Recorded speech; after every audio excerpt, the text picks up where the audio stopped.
Alright, so hello, namaste and अस्सलाम वालेकुम to you all.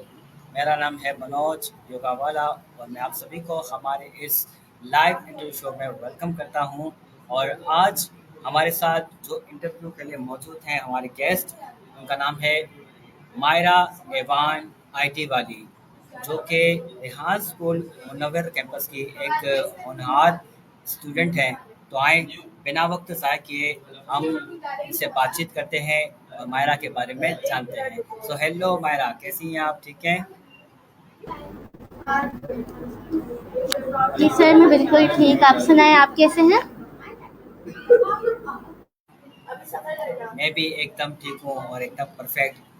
जी मायरा, मैं चाहूँगा कि आप अपना बहुत ही प्यारा सा एक इंट्रोडक्शन दीजिए, ताकि हमारे जो ऑडियंस है उनको पता चले कि आया ये मायरा इवान कौन है। जी। Okay, so hello everyone, Assalamu alaikum. I hope you are doing well. So first of all, my name is Mahira from Rehan School, Munawar Campus, the world first year school artificial intelligence, and I have a YouTube channel. Its name is Super Sitare.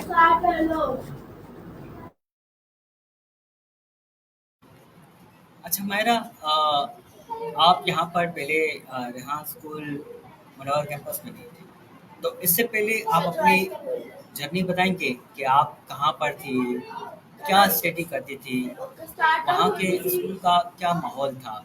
जी।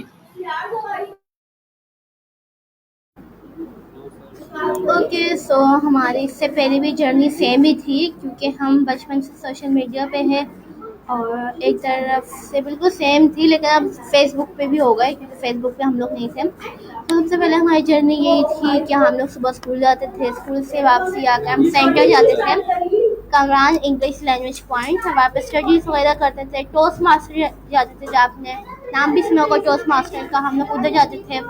वहाँ पे हम लोग table topics पे बोलते थे और मुख्तलिफ जगहों पे जाते थे, प्रोग्राम्स वगैरह पे जाते थे। सर कमरान लेके जाते थे और हम लोग टीवी चैनल्स पे जाते थे, स्पीचेस वगैरह करते हैं, मैं और मेरी बड़ी बहन। तो ये थी हमारी जर्नी और अभी भी यही जर्नी है। आपने स्पीचेस का बताया, तो ये स्पीचेस आपने सीखी थी और आप कौन कौन सी स्पीचेस कर चुकी हैं? ओके, सो मैं आपको सबसे पहले ये बताऊँ कि मैं जो फर्स्ट स्पीच की थी वो मैंने वैसे ही खड़े होकर स्पीच कर ली थी, क्योंकि एक बच्ची कम थी स्पीच के लिए, उसकी तबीयत ख़राब हो गई थी, तो वो आई नहीं। तो मजबूरन फिर मुझे ही करनी पड़ी, ना ही मुझे टॉपिक पता था। मैं जैसे ही स्टेज पे गई, उन्होंने मुझे टॉपिक दिया और मैंने खुद से बोलना स्टार्ट कर दिया। छोटी सी थी उस वक्त, और मेरे पापा ने बोला नहीं तुम नहीं करो, तुम नहीं कर पाओगे, कुछ गलत ना बोल दो। लेकिन फिर मैंने बोला नहीं, मैं करूँगी। मैंने अपनी मर्ज़ी से कुछ भी बोल दिया। तो फिर इस तरह मैं हल्की-हल्की सी मुझे स्पीच में इंटरेस्ट आने लगा। पहले तो मैं डरती थी स्पीच करने से, क्योंकि मैंने बहुत लेट बोलना सीखा और मैं बचपन में बोल नहीं सकती, तो अभी मैंने बोलना सीखा। तो मुझे इतने मुश्किल वर्ड्स नहीं आते थे, और तो इस वजह से फिर मैं स्पीचेस वगैरह भी नहीं करती थी, ना ही मैं किसी से बात करती थी, इशारों में बात करती थी। लेकिन जब मैंने फर्स्ट टाइम स्पीच की तो मुझे बहुत अच्छा लगा कि मैंने इतनी अच्छी स्पीच की और मुझे सर्टिफिकेट भी मिला। तो फिर मैंने आहिस्ता-आहिस्ता एक दफ़ा मैंने टीवी चैनल्स पे स्पीच की, जितनी याद कर गई थी सारी मैं भूल गई और सारी मैंने आगे-पीछे पढ़ी, लेकिन मैं स्टेज से नीचे नहीं उतरी थी। तो फिर उसके बाद मैं आहिस्ता-आहिस्ता स्पीचेस वगैरह करती रही, फिर मैंने बहुत स्पीचेस की। तब से लेकर अभी तक मैं स्पीच करती हूँ। बस मैं ढूँढती हूँ बस किधर कोई स्पीच और मैं बस स्पीच करने जाऊँ टीवी चैनल्स पर। तो सबसे ज़्यादा जो आप स्पीच करती हैं, सबसे ज़्यादा जो टॉपिक जो होता है, वो आप कौन सा टॉपिक चूज़ करती हैं? किस हवाले से? एजुकेशन के हवाले से, टेक्नोलॉजी के हवाले से, किस हवाले से टॉपिक चूज़ करती मैं एक दो मैंने सिर्फ फ़नी स्पीच की थी रमज़ान में। बाकी पाकिस्तान पाकिस्तान के हवाले से स्पीचेस वगैरह करती हूँ, और सबसे ज़्यादा तो इस्लामिक स्पीचेस वगैरह करती हूँ रमज़ान में। इस्लामिक स्पीचेस वगैरह करती हूँ, इमाम हुसैन के बारे में करती हूँ, बहुत सी ऐसी स्पीच वगैरह है तो मैं करती हूँ। ज़्यादा इस्लामिक करती हूँ, फ़नी सिर्फ एक दफ़ा की है।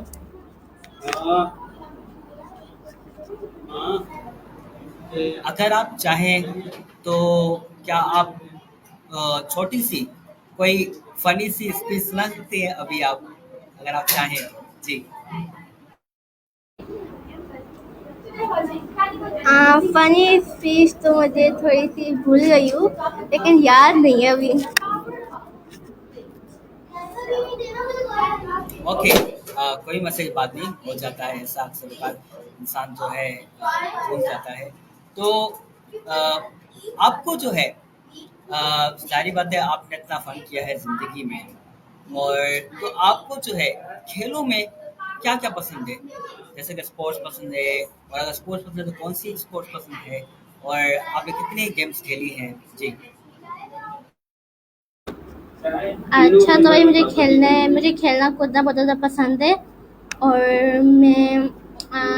जब मैं 1 साल की थी तब मैं स्कूल गई थी। 1 साल की उम्र में मैंने स्कूल एडमिशन लिया था, डॉक्टर ने बोला था, जब मैं बोल नहीं पाती थी।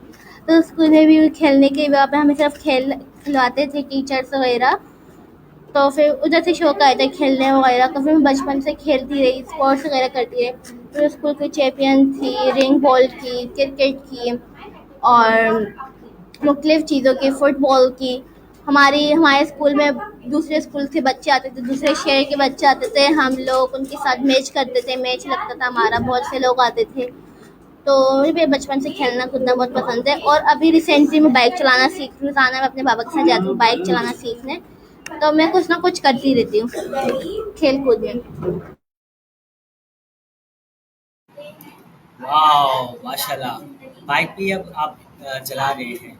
तो आपको बाइक चलाने में शुरुआत में अभी क्या आप सीख चुकी हैं या नहीं सीख चुकी हैं? और अगर नहीं सीखा तो उससे पहले जो है आपको कैसा लगा बाइक चलाते हुए?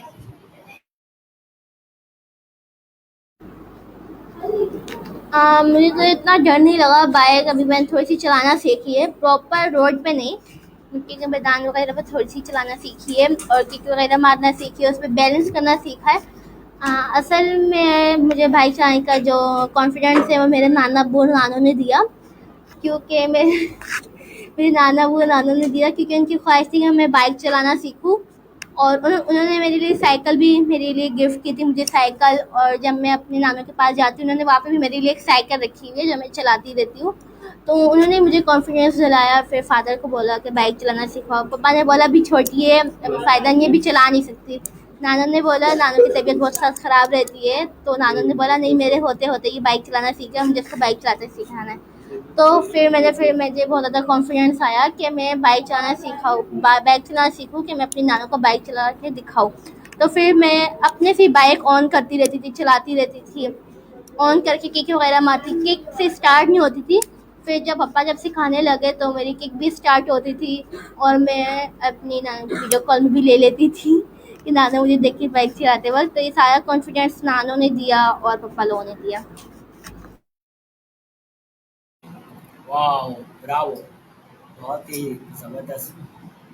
ओके, तो जब आप चला रही थी बाइक, तो क्या आप गिरी थी या नहीं गिरी थी? ओके, सो मैं आज तक बाइक से नहीं गिरी, हल्की सी चली लेकिन गिरी नहीं। और उसमें अपने में भरोसा है कि मैं गिरूंगी भी नहीं, क्योंकि मैं बिल्कुल सेफ्टी वगैरह के साथ चलाया करूँगी और बिल्कुल ध्यान के साथ चलाया करूँगी। मैं साइकिल मैंने बहुत चलाई हुई है, मुझे जो भी साइकिल मिल जाती है मैं चला लेती हूँ। कोई भी बड़ी हो छोटी हो, सर रेहान ने वाले ने मुझे एक बड़ी साइकिल, जब मैं करती हूँ बड़ी साइकिल दी थी, चला के दिखाओ। मैंने चला रही थी, ईजिली चला रही थी रोड पर। तो ये है कि मुझे जो भी साइकिल मिलती है, बड़े बड़ी हो, जो मैं चलाई भी थी, मैं उस पर बैलेंस कर लेती हूँ, व्हीली वगैरह मार लेती हूँ। तो मुझे इतना भरोसा है कि मैं गिरूँगी नहीं। माशाल्लाह! बिल्ली भी मार लेती है आपने साइकिल से। जी, मैं साइकिल से व्हीली भी मार देती हूँ, मेरे फ्रेंड्स ने मुझे सिखाई थी।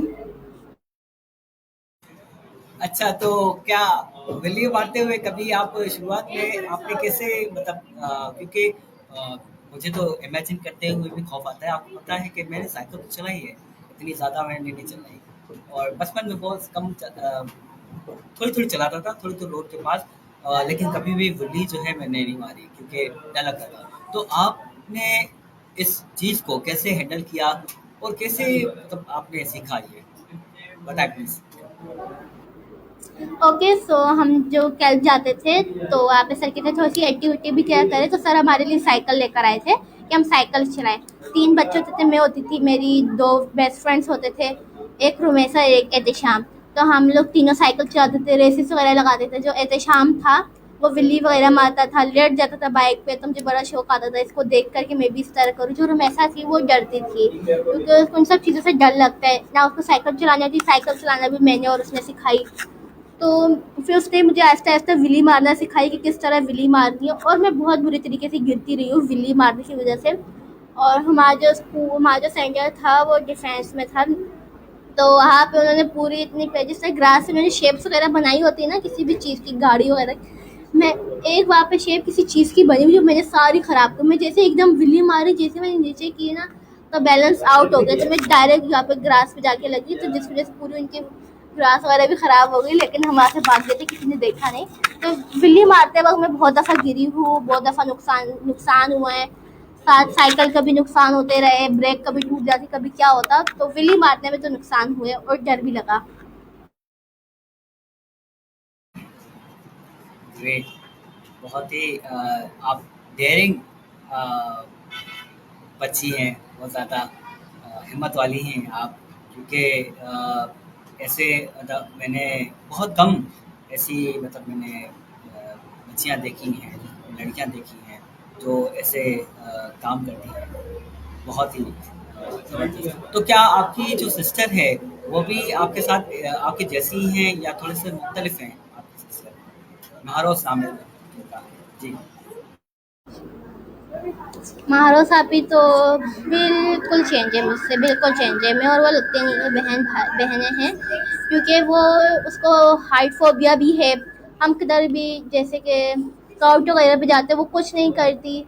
तो वो बिल्कुल चेंज है, वो सिर्फ स्टडी पे फोकस करती है, ना उसको खेल कूद पसंद है। हम लोग एक गेम खेलते हैं बेल्ट वाला, जब हम सब फ्रेंड्स वगैरह होते हैं, आंख पे पट्टी बांध के हाथ में बेल्ट होता है, टाइकोंडो का, और जिधर से आवाज आती है बहुत जोर से हम मारते हैं, पूरा कमरा खाली होता है। तो हम वो भी गेम खेलते हैं। एक दो दफा उसने हमारे साथ गेम खेली, लेकिन उसको डर बहुत लगता है, तो हम लोग खतरनाक वाली गेम्स वगैरह खेलते हैं, वो हमारे साथ नहीं खेलती। हाँ, वो सिर्फ पढ़ती रहती है, ईद में भी वो पढ़ती रहती है।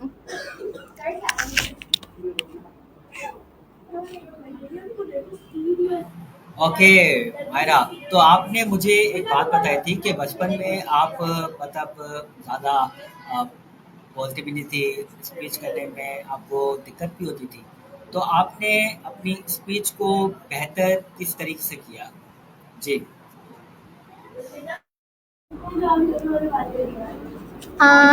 मैं जब बचपन में ऐसे इशारे करती थी, बोलती नहीं थी। 6-7 साल की उम्र में मैंने बोलना सीखा था, और उस वक्त भी बोलती नहीं थी, उस वक्त भी इशारे करती थी। तो डॉक्टर ने बोला था इसके इशारे वगैरह नहीं समझना, ये भले कुछ भी बोलती रहे। मैं बोलती रहती थी, कोई मेरे इशारे नहीं समझता था, फिर कभी कभार मैं बोल लेती थी, तो मुझे बोलना बहुत ज़्यादा मुश्किल लगता था। तो कुछ लोग कहते थे ये बोल नहीं पाएगी, ये गूंगी वगैरह, लेकिन पापा पे भरोसा था, पापा ने बहुत डॉक्टर को दिखाया था। तो डॉक्टर ने बोला था 100 में से 1% बच्चे होते हैं जो बहुत लेट बोलना सीखते हैं। मेरे एक मामू का बेटा है, वो 10 साल की उम्र में बोलना सीखा है। तो इस तरह के बच्चे होते हैं जो बहुत देर से बोलना सीखे। तो मुझे पढ़ने में बहुत प्रॉब्लम होती थी, खास तो अरबी में जब मैं कुरान पाक पढ़ने जाती थी, मैं भाग जाती थी, मदरसे जाती नहीं थी, किधर और से जाती थी, अपनी मापी के घर चली जाती थी। तो फिर मैंने सबसे पहले तो मैंने अपनी उर्दू सही की। सर कमरान है, वो मेरे लिए अखबार लेकर आते थे रोज़ाना, मैं वो पढ़ती थी, उर्दू में, इंग्लिश में, माहरो सापी हम सब बैठ के पढ़ते थे। और फिर उसके बाद सबसे पहले तो अखबार वगैरह पढ़ना सीखे, और उसके बाद फिर मैंने अरबी वगैरह भी पढ़ना सीखी, कि अरबी अगर मैं मुश्किल वर्ड पढ़ूँगी तो ईजी वर्ड्स पढ़ने हो गए। तो इस तरह मैं पढ़ती रही, और फिर मैंने अपनी इन सब चीज़ों को सही कर लिया, स्पीच वगैरह।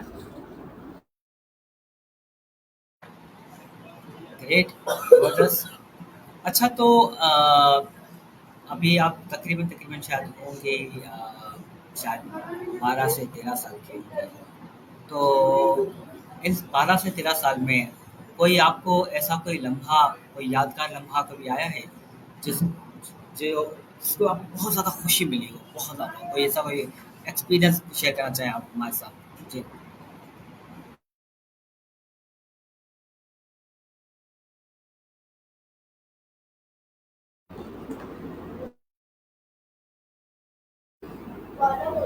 ओके, तो मैं 15 साल की हूँ, और मेरी ज़िंदगी में बहुत अच्छे-अच्छे लम्हा आए, ख़ासकर फ्रेंड्स वगैरह के, और मैं ज़्यादा फ्रेंड्स के साथ रहती हूँ और मेरे फ्रेंड्स भी इतने ज़्यादा नहीं है, 2 मेरे सबसे अच्छे फ्रेंड्स वगैरह हैं।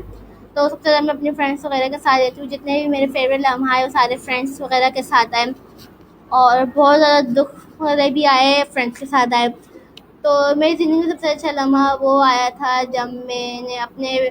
जब मैं जो प्रीवियस स्कूल से आई थी, जहाँ पे मैं अभी छोड़ कर आई हूँ, सबसे पहले लम्हा वो आया था जिधर मैंने उधर एडमिशन लिया था। उधर मेरे फ्रेंड्स वगैरह बने थे और वहाँ पे इतनी अच्छी हमारी दोस्ती थी कि कोई एक फंसता था ना तो सब उसको बचाने में लगते थे। अगर कोई फंस जाता तो फिर पूरी क्लास एक दूसरे के साथ फंस जाती थी और हमारे पूरे स्कूल में ये क्लास सबसे मशहूर होती और सबसे बुरी बात, हम लोग की पूरी क्लास, हमारी जितनी भी क्लासेस थी ना, हमारी क्लास सबसे दूर कर दी थी। हम जिस क्लास में थे, जिस क्लास सबसे दूर कर सबसे कोने में कर दी थी। बच्चे शोर करते, तंग करते, जिनको सबसे कोने में कर लो। हमें सबसे टूटी हुई क्लास भी दी थी, सबसे कोने में कर दी थी। हमारी क्लास वैसी पड़ी भी थी लेकिन हमें हमारी क्लास में जाने नहीं दिया जाता, हमें दूसरी क्लास में भेज देते थे कि बच्चे शोर कर। तो स्कूल में मैं था, स्कूल में हमारा स्कूल पाकिस्तान बनने से पहले, तो वहाँ पे बहुत दरख्त भी है जो पाकिस्तान बनने से पहले के बहुत बड़े बड़े दरख्त थे। हम लोगों ने उधर ट्री हाउस बनाए, हम लोगों ने ट्री हाउस में पार्टी की, बंक मारे, ट्री हाउस में बैठ जाते थे। बहुत दफ़ा ट्री हाउस हमारे तोड़े भी गए हमारे प्रिंसिपल लोगों ने, लेकिन फिर हम बना लेते थे। तो वो स्कूल में बहुत लम्हा था। हमारे स्कूल में बहुत सी चीज़ें हमने उगाई हुई थी, नींबू वगैरह, अनार थे हमारे स्कूल में, बहुत चीज़ें हमने की, सारी सब्जियां भी थी, मटर थे, सब चीज़ें थी। तो वो उगती भी नहीं थी, हम लोग तोड़ के गले जाते थे। इस वजह से हमारे बहुत पेरेंट्स को शिकायत लगी थी कि आपके बच्चे हमारी चीज़ें तोड़ देते हैं। और सबसे मज़े की बात, हमारे स्कूल में दिवाली थी, जो नॉन मुस्लिम फ्रेंड्स थे वो लोग पटाखे वगैरह लेकर आए थे। हमारे एक मिस थी, वो थोड़ी सी बूढ़ी टाइप की थी, वो हमेशा सोती रहती थी। तो हम लोगों ने क्या किया, क्लास में पटाखे फोड़ना शुरू हो गए। तो मिस एकदम उठी, वो मिस थी, सोती रहती थी लेकिन एकदम उठती थी, फिर जिसको देखती थी जो बच्चा हिला और फिर पड़ जाती थी, उसको मारने लग जाती थी। तो मिस, हमने बोला अब क्या करें, तो एकदम ना निहाल ने बोल दिया, मिस इधर से आवाज़ें आ रही है, फ्रेंड्स वगैरह का कुछ इशू हो गया। तो मिस ने बोला चलो ठीक है, मैं चलो ठीक है रहने दो। फिर हमने और पटाखे फोड़े। फिर उसके बाद मिस प्रिंसिपल के पास गई, प्रिंसिपल ने उनको फ़ोन किया कि देखने के लिए, और जो काम वगैरह करते हैं सेशन के, हम सारे बच्चों को नीचे ग्राउंड में बिठा दिया, पूरे स्कूल को बिठा दिया। यार मारोस लोग की क्लास, मारोस आपको कहते मुझे तुम लोग पे शक है, तुम लोगों ने कुछ किया। हमने बोला भैया हमने नहीं किया। सबसे बुरी बात ये हुई जब जैन की जेब से पटाखे नीचे गिर गए, भाग रहा था, उसके जैन से पटाखे नीचे गिर गए और एकदम आंटी ने देख लिया काम करने। आंटी ने बोले बच्चे पटाखे फोड़े, और हम लोग को उस वक्त, हम लोग को 10 या 15 दिन के लिए स्कूल से वो मिल गई थी कि हम बच्चे स्कूल नहीं आ सकते, नाम भूल गई। तो वो दिन बहुत लम्हा, बहुत ज़्यादा मज़े का था कि हमने इतनी ज़्यादा शरारतें वगैरह की थी। और जब हमारा लास्ट डे था तो हमने स्कूल के पाइप वगैरह तोड़ दिए थे, बोर्ड वगैरह नीचे गिरा दिए थे। तो इस तरह की हमने बहुत ज़्यादा मस्ती की थी।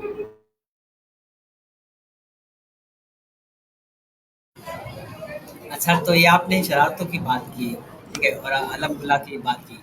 तो क्या माहिरा जो है वो घर में भी ऐसी ही है, अलहमदुल्ला करने वाली, मस्तियाँ करने वाली? जी। हाँ, मैं घर में सबसे ज़्यादा शैतान हूँ। और अभी रिसेंटली मैं आपको बताती हूँ एक बात, हम रिसेंटली अभी इस्लामाबाद गए थे। तो हम लोग को नीचे पार्क में, हमने बोला हम पार्क जा रहे हैं, हमारे घर के नीचे सामने सोसाइटी जो सामने पार्क था। तो हमने बोला हम पार्क जा रहे हैं, तो हमें बहुत ज़्यादा मना भी किया कि आप लोग पार्क में, जो अभी दोपहर का टाइम है ना, लेकिन हमने बोला भाई हम जा रहे हैं नीचे पार्क, हम सब कसने, आप सब मेहंदी लगा रहे हैं, हम बोर हो रहे हैं। तो हम लोग नीचे गए तो एक रोड के बीच में से एक बच्ची चल रही थी। तो रोड में से एक बीच में से छोटी सी बच्ची थी, चल रही थी, तैयार हुई हुई थी। एक अंकल ने उसको देखा, एक अंकल ने उसको पकड़ लिया ना, तो अंकल ने हमें बुलाया और अंकल ने बोला बेटा ये देखिए आप लोग सोसाइटी में रहते हैं, देखिए किसकी बच्ची ना। हमने बोला हम तो 15 दिन हो गए हम इधर रह रहे, लेकिन हमने इस बच्ची को नहीं देखा ना।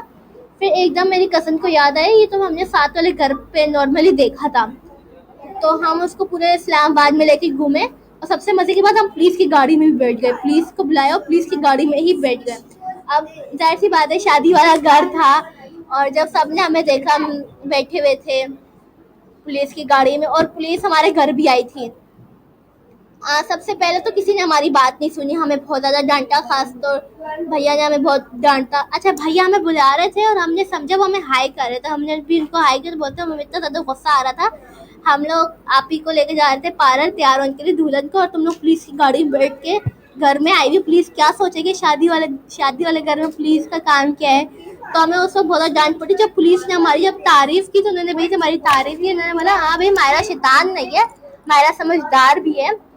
तो हमने जब उनके पेरेंट्स को, जब वो बच्ची थी वो किधर से आई थी, अपने किसी रिश्तेदारों के घर आई थी, तो वो मिलने थे तो बच्ची बाहर निकल गई, तो वो बहुत दूर चली गई थी चलते चलते। तो उनके पेरेंट्स ने ना हमें बोला कि हम आपके नाम देना चाहते हैं, हम आपको पैसे देना चाहते हैं। हमने बोला नहीं नहीं, हम आपसे पैसे नहीं लेंगे, छोटी बच्ची कोई नहीं। लेकिन दिल कर रहा था पैसे लेने का, लेकिन फिर हमने लिया नहीं। हमने बोला क्या सोचेंगे पैसे ले लिए, तो हमने पैसे नहीं लिए। और हमें सबसे पहले तो हमारी किसी ने बात नहीं सुनी। हमें इतना डांटा, खाना हम खा रहे थे, खाना भी नहीं खाने रहे थे, खाने में भी डांट रहे थे। जब पुलिस ने आके बात बताई तब इनको यकीन है। हम बता रहे थे, बोलते नहीं तुम लोग झूठ कह रहे हो, तुम लोग तो पता नहीं क्या किया।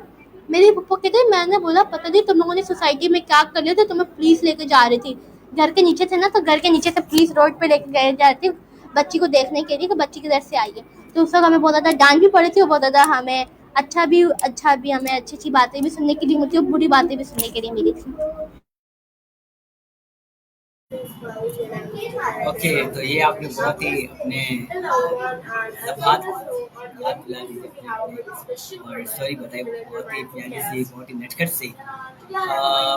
तो माशाल्लाह आप जो है आईटी वाली है, आपका नाम जो है वो मायरा ईमान आईटी वाली है। तो आपने जो है क्या सोचा हुआ है कि आप पाकिस्तान के लिए क्या करना चाहती हैं और आने वाले 5 सालों में पाकिस्तान को कहाँ देखती हैं? जी। ओके, सो मैं आने वाले 5 सालों में पाकिस्तान को एक अच्छा मुकाम पर देखना चाहती हूँ, एक अच्छे प्लेटफॉर्म में देखना चाहती हूँ। कि जाहिर सी बात है, हम जिस मुल्क में रहते हैं कौन इसको बर्बाद करेगा। सब इसको अच्छा देखना चाहते हैं कि हमारा मुल्क सबसे अच्छा हो, सबसे अच्छा हो, सबसे बेस्ट हो। तो मैं भी अपने मुल्क को अच्छे मुकाम पे देखना चाहती हूँ कि यहाँ पे कोई लोग, अब सबसे पहली बार यहाँ पे लोग कचरा बहुत करते हैं, इनको अपनी सफाई का ख्याल रखना चाहिए। मैं इस्लामाबाद गई थी, मुझे इस्लामाबाद बहुत ज़्यादा पसंद है। तो इस्लामाबाद कोई कचरा नहीं, ना ही कोई डस्टबिन के बाहर कोई कचरा फेंकते। मैं यहाँ पे देखती हूँ डस्टबिन रखे हो, डस्टबिन से बाहर कचरा फेंके हुए। तो पाकिस्तान को सफाई का पहले खासकर ख्याल रखना होगा कि वो फिर जो सफाई जिसने माने, सफाई जब तक हम नहीं करेंगे तब तक हम बीमार ही रहेंगे। सफाई ज़्यादा ज़रूरी है। तो हम अपने पाकिस्तान को जितना सफाई देंगे उतना बेहतर होगा, और जितनी यहाँ पे बीमारियाँ हैं वो भी ख़त्म हो जाएगी। तो ये अगर हम अपने पाकिस्तान को साफ रखेंगे तो हमारा पाकिस्तान बहुत आगे जाएगा। जी मायरा, आपने बिल्कुल बेजा फरमाया। इस्लामाबाद जो है वो बिल्कुल इसका, मैं भी लास्ट टाइम जो है शायद पिछले महीने की बात है, मैं गया हुआ था इस्लामाबाद। बहुत ही ज़बरदस्त किस्म से बनाया हुआ है और मज़े की बात, वहाँ पर ग्रीनरी बहुत ज़्यादा है, हरियाली बहुत ज़्यादा है। हालांकि रोड से बने हुए हैं, रोड के साइड पे दरख्त भी हैं, पेड़ भी, नेचर भी साथ साथ बरकरार है, बहुत ही ज़बरदस्त है। तो हमें भी इसी तरीके से मेंटेन करना चाहिए हमारे कंट्री को। हम एज अ शहरी, ये हमारा फ़र्ज़ है कि हम अपने जो सिर्फ पाकिस्तानी, सिर्फ हम अपने जो शहर है, आस पड़ोस का इलाका है, हम उसको भी साफ रखें। तो ये हमारे लिए बहुत बड़ा कंट्रीब्यूशन होगा हमारे लिए, पाकिस्तान के लिए। जी तो मैं आपसे सेकंड लास्ट में सवाल करूँगा कि आप उन ख़वातीन को, उन बच्चियों को क्या पैगाम देना चाहेंगी जो अपने घर पे बैठी हुई हैं, कुछ कर नहीं रही, बस ऐसे ही करिए, बस ज़िंदगी में सिर्फ चूल्हा जलाना है, खाना पकाना है, बस यही काम करना है लड़कियों को, और कुछ काम नहीं करना। और पेरेंट्स भी ऐसा सोचते हैं कि लड़कियाँ जो है वो खाना पकाने के लिए होती है। तो आप उनको क्या पैगाम देना चाहेंगी? जी। ओके, सो ऐसी कोई कोई बात नहीं है। खाना लड़के ही बनाते हैं, लड़कियां भी बनाती है, और खाना बनाना इतनी बुरी बात नहीं है, घर के काम करना बुरी बात नहीं है, क्योंकि हमारा अपना घर है। अगर हम साफ नहीं रखेंगे तो कोई और आके साफ भी नहीं रखेगा। तो भाई हम अपने घर की खुद बहुत सफाई करते हैं, अपने कमरों की हम सब खुद ब खुद 50-50 काम बांटे हुए, तो हम लोग खुद ब खुद करते हैं। और फिर आपने बात कही कि आप उन लड़कियों को क्या मैसेज देना चाहती है। आप उन लड़कियों को यही मैसेज देना चाहती है कि अगर आपको इजाज़त नहीं है कि आप घर से बाहर ना जाए तो आप ऑनलाइन वर्क कर सकती हैं। अगर मैं आपको अपनी बताऊँ कि मेरी जो कज़न है, नाम नहीं लूँगी, कज़न है, उनको इजाज़त नहीं है बाहर जाने की, और वो गांव में भी रहती है, उनके पास मोबाइल भी नहीं था, तो उन्होंने अपने पैसे जमा किए, उन्होंने मोबाइल लिया और उन्होंने ऑनलाइन वर्क किया। अब मैं आपको बताऊँ, वो ऑनलाइन वर्क इतना उसने इतने पैसे कमाए। अब वो कराची आ गई है, अब उसके पास अपना घर है, उसके पास अब गाड़ी है भाई के। ये है कि जो लड़की मेहनत करती है वो सक्सेसफुली रहती हैं। और मैं बहुत ज़्यादा इंस्पायर हूँ अपनी टीचर्स से, मिस फराना से, अपनी बेस्ट फ्रेंड की मम्मा से, जो हाउसवाइफ भी है। उनके अपने सेंटर्स भी है, 3-4 सेंटर भी है। अच्छा, वो हॉस्टल में भी अपना अपनी हॉस्टल में भी बच्चों की मदद करती है। वो हर महीने हर किसी न किसी की बच्चे की मदद करती है। तो एक मैं कहती हूँ, जो लड़की होती है अगर उसको अपने बाबा की सपोर्ट हो तो वो कुछ भी कर सकती है। तो फिर ये नहीं देखती कौन क्या कह रहा है कौन क्या कह रहा है। तो जब तक अपने बाबा की सपोर्ट है, जब तक आपकी अपनों की सपोर्ट है, तब तक आप बहुत कुछ कर सकते हो। अगर हम बोले, अगर कोई अगर हमारे जो फादर अगर हम सपोर्ट नहीं करेंगे तो हम कुछ नहीं कर सकते। हमारे जो अपने सपोर्ट नहीं करेगा, बाहर से भले कोई सपोर्ट करे, लेकिन अपने ना करे तो हम कुछ भी नहीं कर सकते। जब तक अपना करते हैं तब तक हम सक्सेसफुली रहते हैं और अपने अम्मी अबू की खिदमत करते हैं, उनका ख्याल रखते हैं, तो फिर हम लोग सक्सेसफुली पर्सन बनते हैं। बिल्कुल मायरा, आपने बिल्कुल ज़बरदस्त बात कही। सपोर्टिंग जो है वो ज़रूरी है, एक सपोर्ट और दूसरा भरोसा अपने बच्चों के ऊपर। सिर्फ खवातीन नहीं बल्कि जेंट्स के ऊपर भी, लड़कों के ऊपर भी ये फ़ाइज़ बनता है कि जो पेरेंट्स हैं वो भरोसा करें, बच्चों पर नज़र ज़रूर रखें, लेकिन भरोसा भी करें, ट्रस्ट करें और सपोर्ट करें। क्योंकि अगर पेरेंट्स की सपोर्ट होगी तभी बच्चे आगे बढ़ेंगे। जैसे हमारे जो इतनी बड़ी मिसाल जो है वो मायरा की है कि उनके पेरेंट्स जो है वो खुद भी आगे बढ़ रहे हैं और साथ साथ अपने बच्चों को भी आगे बढ़ रहे हैं। स्पेशली आप देख सकते हैं कि इतनी थी छोटी सी उम्र में जो है इतने बड़े जो है कारनामे, यानी जो लड़के वाले हैं वो सारे काम कर रही है ये बच्ची। तो I appreciate you. So thank you so much Myra, जो आपने हमें अपना इतना कीमती वक्त दिया और हमारे इस चैनल को और इस इंटरव्यू को अच्छा लग दिया। तो thank you so much again, once again thank you so much, thank you. अच्छा, अगर गाइस वेलकम। अगर आपको जी, ओके, सो अगर आपको हमारा ये इंटरव्यू पसंद आया तो प्लीज़ इसे लाइक करें, कमेंट करें और ज़्यादा से ज़्यादा लोगों को शेयर करें। सो इसी के साथ हम दुआ के साथ हम खत्म करते हैं और thank you so much, bye.